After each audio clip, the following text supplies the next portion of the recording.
Mengawali berita hari ini, H-2 Lebaran Idul Fitri hingga H+2, tarif jalan tol Palembang Prabu Mulih akan diberi diskon 20% oleh pihak pengelola jasa tol. H-2 Lebaran Idul Fitri hingga H+2, tarif jalan tol Palembang Prabu Mulih akan diberi diskon 20% oleh pihak pengelola jasa tol.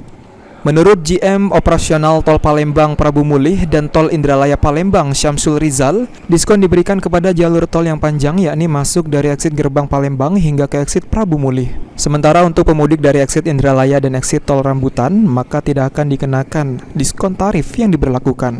Tarif tol diskon dari Palembang ke Prabu Mulih ini diberlakukan untuk semua golongan, dari H-2 Hari Raya Idul Fitri dan H+2 Hari Raya Idul Fitri. Dengan diskon tarif ini, PT HK berharap dapat memberikan pelayanan terbaik bagi pemudik, baik lokal maupun yang datang dari Pulau Jawa masuk di Sumatera Selatan. Tertentu ada diskon 20%, di mana ruas yang dapat diskon itu adalah Palembang sampai dengan Prabu Mulih. Jadi jarak yang terjauh. Sebaliknya juga dari Prabu Mulih sampai dengan ke Palembang. Jadi artinya kalau ada yang masuk dari Pemulutan, Indralaya atau KTM itu tidak kena diskon.